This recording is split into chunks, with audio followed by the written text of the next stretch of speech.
नमस्ते. मी ताकाची कढी बनवते. त्याचं साहित्य दाखवते. हे दही आहे 1 वाटी. हे चवीसाठी मीठ घ्यायचं आहे. हे तेल आहे. हे हळद आहे. हा हिंग आहे. हे चण्याचं पीठ आहे. बेसन. ही साखर घ्यायची, याच्यातली थोडीशी साखर घ्यायची आहे. हे जिरं मोहरी आहे अर्धा चमचा. हे लसूण आहे थोडीशी, कढीपत्ता आहे आणि मिरचीचे 2-3 तुकडे करून घेतले आहेत. आणि ही कोथिंबीर आहे. हे पाणी आहे. आणि हे मी आता पातेली घेतली आहे. हे मी दही घेतलंय ना, ह्याचा तुम्हाला मी ताक बनवून दाखवते. म्हणजे मी आता ताकाची कढी बनवते आहे. हे दही आहे ना, ही अशी पातेली घ्यायची मोठी. ही अशी रवी घ्यायची. हे दही आहे ना, थोडं आधी असं न पाणी टाकता थोडंसं असं उचलून घ्यायचं, म्हणजे त्याचे गाठी मोडून येतात म्हणून.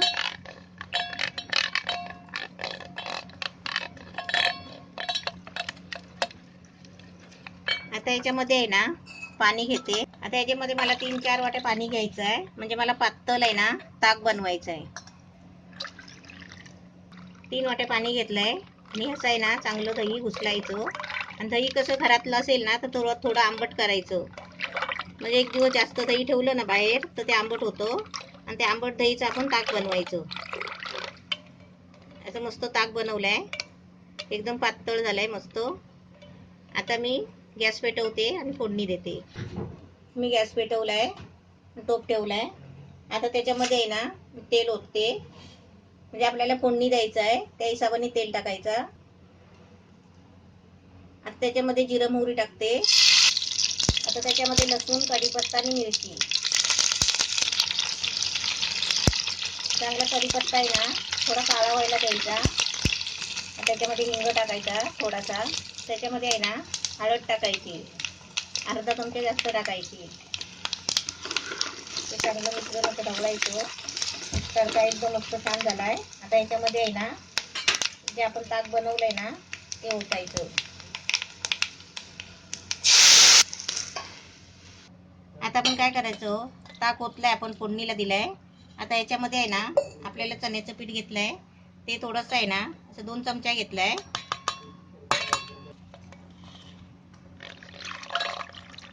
ते असं रवीने घुसळून घ्यायचं.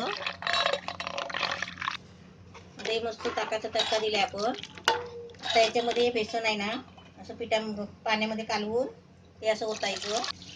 गॅस फास्ट करून आपल्याला याला उकळी यायला द्यायची.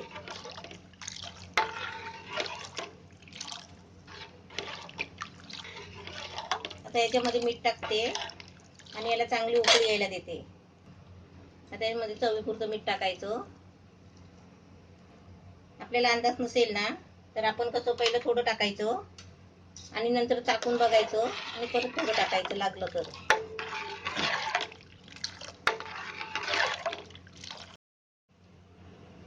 आता आपल्या कढीला छान उकळी येते. आता त्याच्यामध्ये 1 चमचा साखर टाकते.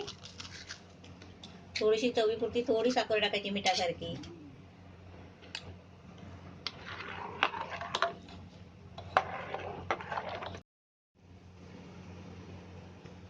कढीला असं चांगला फेस आला ना वरती, मग कढी चांगली उकळली समजायचं. आणि कढीला उकळी नाही आणायची.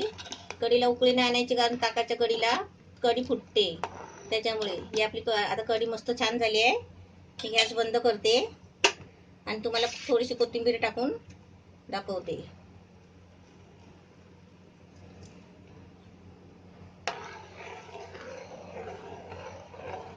मस्त आपली ताकाची कढी छान झालेली आहे. अशी तुम्ही पण बनवा.